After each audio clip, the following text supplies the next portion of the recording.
Hello guys. आज हम आप लोगों को बताएंगे एलपीजी क्या होता है। एलपीजी का फुल फॉर्म है लिबरलाइजेशन, पी से प्राइवेटाइजेशन और जी से ग्लोबलाइजेशन। इन तीनों को मिला के इकोनॉमिक रिफॉर्म कहा जाता है, जो 1991 में हमारे भारत सरकार ने मनमोहन सिंह के कार्यकाल में किया था। क्योंकि हमारे पास इंपोर्ट करने के लिए फॉरेन करेंसी नहीं थी और मजबूरवश भी वर्ल्ड बैंक के पास जाकर एग्रीमेंट करना पड़ा। और ये जो एग्रीमेंट हुआ, इकोनॉमिक रिफॉर्म हो गई, इससे भारत को फायदा भी मिला और नुकसान भी मिला। चलिए हम पहले जानते हैं कि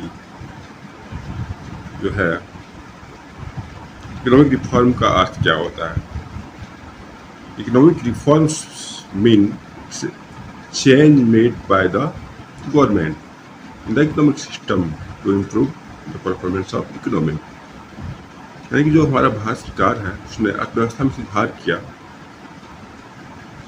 ताकि अर्थव्यवस्था ठीक से चले, देश के लोग समृद्ध हों, उनको अधिक रिसोर्स मिले, उनकी इनकम बढ़े, वस्तु का उत्पादन बढ़े, कंपनियां बिना लाइसेंस का, बिना सरकारी अधिकारियों के प्रतिबंध का, मनमानी का अपना प्रोडक्शन बढ़ा सके, नई इंडस्ट्री खोल सके।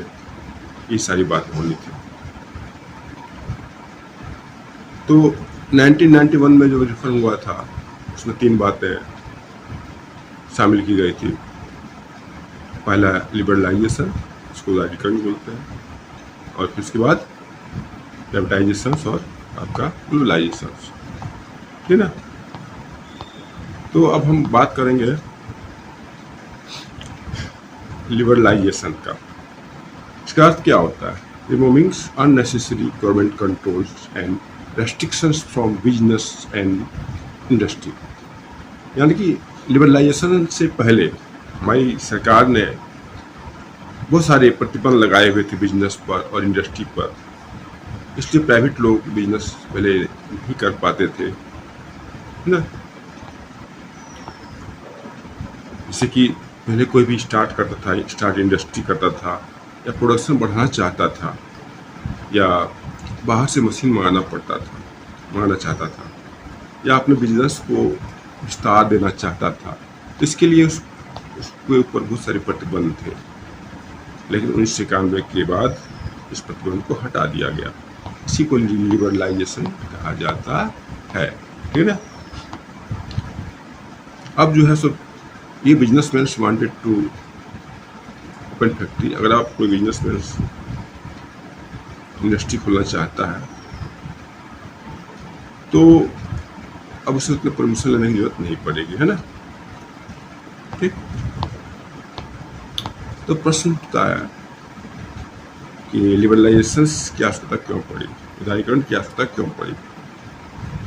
क्योंकि हमारे भारत में 1991 से पहले बहुत अधिक आर्थिक समस्याएं थी।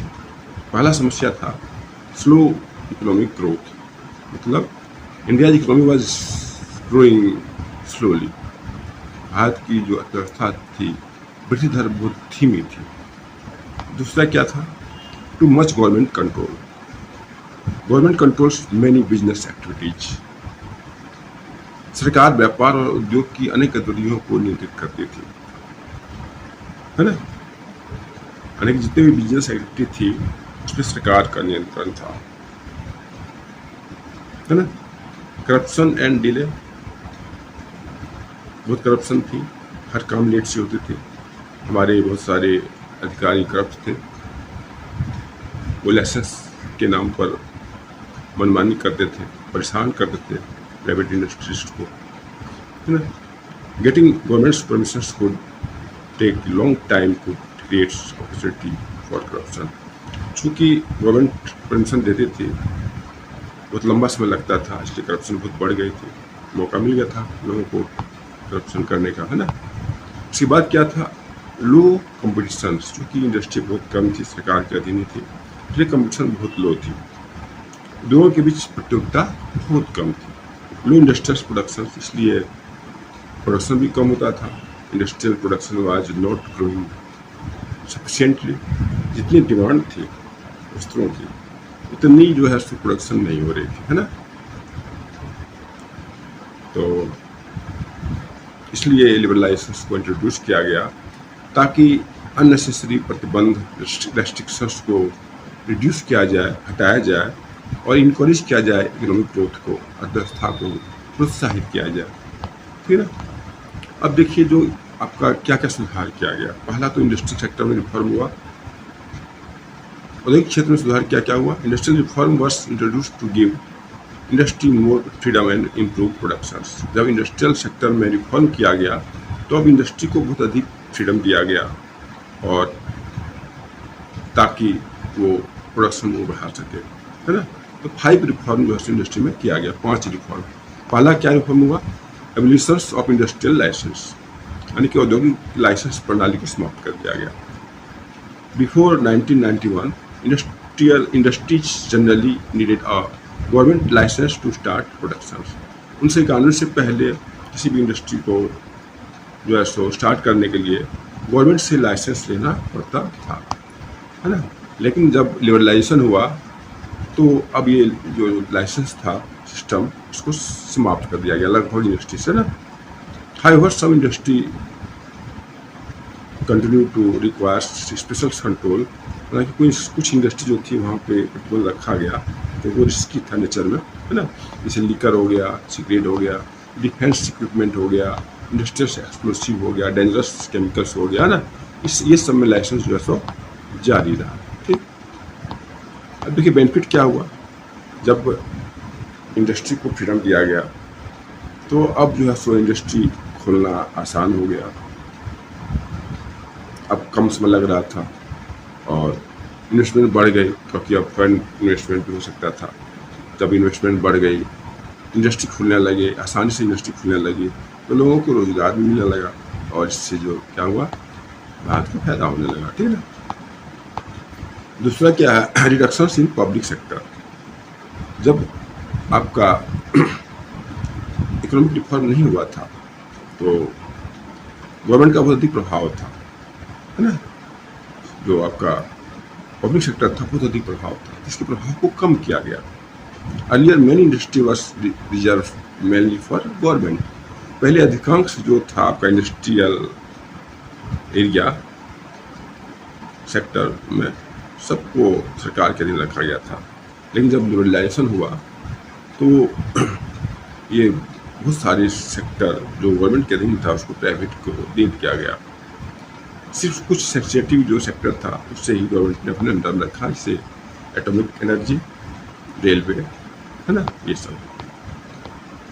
तो अब इससे बेनिफिट क्या हुआ, when private company enter the market, जब प्राइवेट कंपनियां मार्केट में आई, कंपटीशन इंक्रीज, उनके बीच में कंपटीशन बढ़ा, एफिशिएंसी इंप्रूव, कम खर्च में अच्छा प्रोडक्शन होने लगा, क्वालिटी अच्छी होने लगी, है ना, जिसका फायदा आम जनता को मिलने लगा। और उसके बाद फिर क्या किया गया, D reservation of production area, लघु उद्योग के लिए आरक्षित क्षेत्र को हटा दिया गया। पहले कुछ क्षेत्र लघु इंडस्ट्री के लिए रखा गया था, जो कि सिर्फ आपका मिनी जो इंडस्ट्री है वही प्रोडक्शन कर सकता है, लेकिन अब ऐसा नहीं रहा। Earlier sector production was reserve for small scale industry, SSI। Large company were not allowed to produce this product. उनके लिए जो रिजर्व किया गया था उसको बड़ी बड़ी कंपनियां उसको जो सो प्रोडक्ट प्रोड्यूस नहीं कर सकती थी। लेकिन जब लिबरलाइजेशन हुआ तो अब जो स्मॉल इंडस्ट्री के लिए रिजर्व था, अब वो प्रोडक्शन भी जो है कर सकती थी, कौन, बिग इंडस्ट्री, है ना। बेनिफिट क्या हुआ, प्रोडक्शन बढ़ी, अच्छी टेक्नोलॉजी से लोग वाकिफ हुए, क्योंकि फॉरेन इन्वेस्टमेंट यहाँ आए और क्वालिटी में इम्प्रूवमेंट हुआ, अच्छा क्वालिटी का सामान बनने लगा। नेक्स्ट है एक्सपेंशंस ऑफ प्रोडक्शन कैपेसिटी, उत्पादन क्षमता बढ़ाने की स्वतंत्रता मिल गई इंडस्ट्री को, बिजनेस को, है ना। Earlier company obtain needed government permission to increase their production capacity, पहले जो बिजनेसमैन थे, बिजनेस इंडस्ट्री जो थी, उनको प्रोडक्शन बढ़ाने के लिए परमिशन लेनी पड़ती थी, लेकिन अब ऐसा नहीं रहा। अब वो जैसे कितना प्रोडक्शन करेंगे, है ना, कैसे करेंगे, किसके लिए करेंगे, वो मार्केट पर डिपेंड हो गए। मतलब मार्केट तय करने लगी कि अब प्रोडक्शन कितना होगा, किसके लिए होगा, कैसे होगा, लेबर इंटेंसिव से होगा कि टेक्नोलॉजी से इंटेंसिव से होगा ना। इस प्रकार से सारा कुछ अब जो है सो, तो इस प्रकार से आप इससे बेनिफिट क्या हुआ, फास्टर प्रोडक्शन तेजी से होने लगा, बेटर सप्लाई डिमांड के अकॉर्डिंग होने लगी, और हायर पॉसिबिलिटी ऑफ प्रॉफिट, और प्राइवेट इंडस्ट्री को प्रॉफिट भी बढ़ने लगी। नेक्स्ट है freedom to import capital goods, मतलब पूंजीगत वस्तुओं की आयात की स्वतंत्रता भी मिल गई। पहले इस पर बहुत अधिक टैरिफ लगता था, लेकिन अब ऐसा नहीं रहा। Capital goods are machines, capital goods क्या होता है, मशीन होता है और इक्विपमेंट होता है, इससे की वस्तु बनाया जाता है ना। इफ ये factory imports a modern machines to manufacture car, that machine is ये कैपिटल गुड्स। अगर कोई मशीन फॉरेन से मंगाया जाता है कार बनाने के लिए, तो ये कैपिटल गुड्स के दिन आएगा। After liberalisation industry got greater freedom to improve modern machine, जब आपका लिबरलाइजेशन हुआ तो इंडस्ट्री को बहुत अधिक फ्रीडम मिली नई मशीन आने के लिए। इससे फायदा क्या हुआ, modern machine can real team, इससे क्या फायदा हुआ, मॉडर्न मशीन से बेटर टेक्नोलॉजी थी, जिससे हायर प्रोडक्टिविटी हुई, बेटर क्वालिटी जो है सो का प्रोडक्शन होना स्टार्ट हुआ, और मोर एक्सपोर्ट होने लगा। इस तरह से भारत को डॉलर आने लगी, फॉरेन करेंसी आने लगी, इसके लिए लिबरलाइजेशन किया गया, इसके लिए रिफॉर्म किया गया, क्योंकि है आप भारत के अंदर ही तो रुपया से खरीद सकते हैं, भारत के बाहर जाएंगे आप तो आपको फॉरेन करेंसी चाहिए, उसमें सबसे पावरफुल डॉलर होता है। सारा टेक्नोलॉजी अमेरिका के पास है ना, वेस्टर्न कंट्री के पास, वहाँ डॉलर का दबदबा है, इसलिए डॉलर तो बहुत जरूरी है था, इसलिए लिबरलाइजेशन किया गया था, रिफॉर्म किया गया था। अब देखिए, ये तो हमने पढ़ा इंडस्ट्री में क्या रिफॉर्म किया गया, अब हम लोग पढ़ेंगे फाइनेंशियल सेक्टर में क्या रिफॉर्म किया गया, वित्तीय क्षेत्र में, है ना। अब फाइनेंशियल मीन्स क्या होता है, sector means bank, insurance company, है ना, स्टॉक मार्केट, फाइनेंशियल इंस्टीट्यूशंस, ये सब इसमें आता है ना। तो अब हम लोग before reform reserve bank of India had a very strong controlling roll over the financial system. जब आपका रिफॉर्म नहीं हुआ था तो सारे फाइनेंशियल सिस्टम पर रिजर्व बैंक ऑफ इंडिया का नियंत्रण था, लेकिन रिफॉर्म के बाद जो है ये रेगुलेटर नहीं रह गए, अब ये फैसिलिटेटर हो गए, सुविधा देने वाला। बैंक जो है सो को स्वतंत्रता दिया गया कि हर बैंक अपने अनुसार अपने बैंक को चलाए, बहुत हद तक, है ना। इससे बेनिफिट क्या हुआ, प्राइवेट बैंकों की संख्या बढ़ गई, बैंकों के बीच में कम्युनिकेशन बढ़ गई, बैंकिंग सेवा में सुधार हुई, और अब कस्टमर को अच्छा सुविधा मिलने लगा बैंक में, और उन्हें अब जो है सो अच्छा सर्विस, फास्टर सर्विस मिलने लगा, ये सब फायदा हुआ, ठीक है ना। अब फिस्कल रिफॉर्म में क्या क्या किया गया, फिस्कल मीन्स क्या होता है, राजकोषीय सुधार। इसका मतलब होता है reform are change in tax system, tax system में सुधार करना, है ना।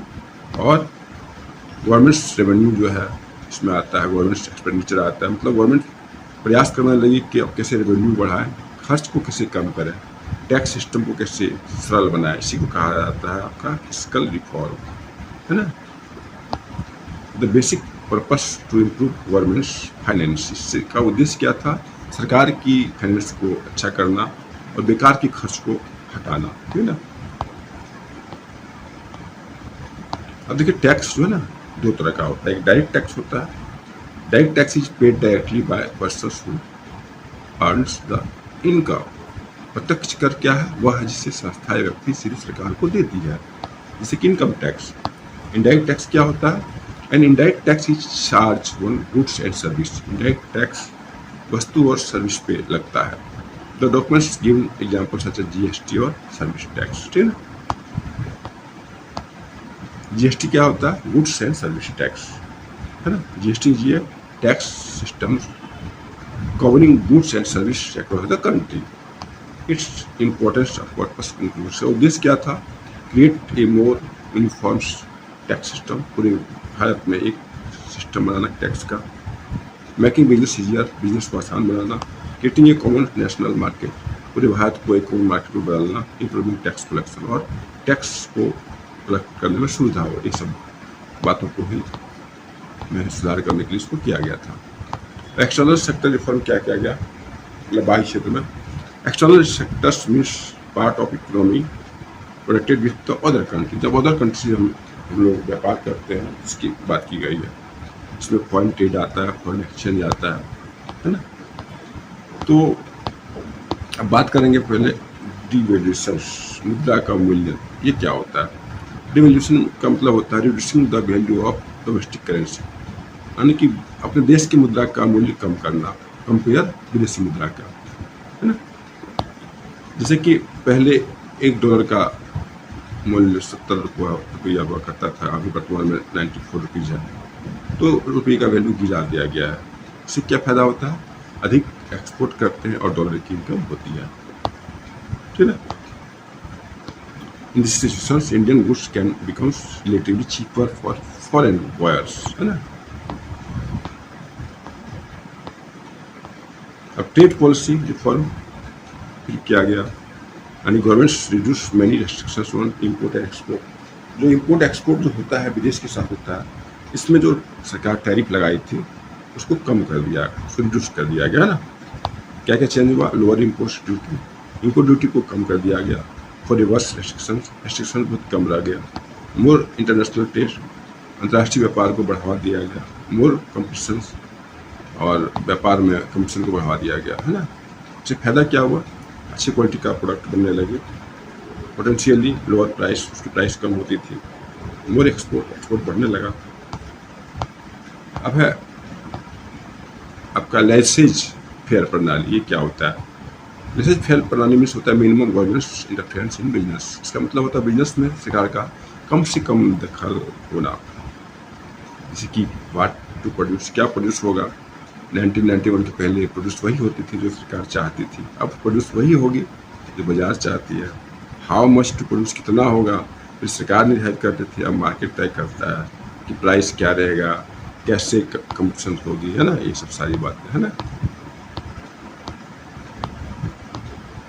तो हमने आपको आज लिबरलाइजेशन क्या है इसके बारे में डिटेल से बताया। हमें आशा है कि आप लोग को अच्छा लगा होगा, है ना।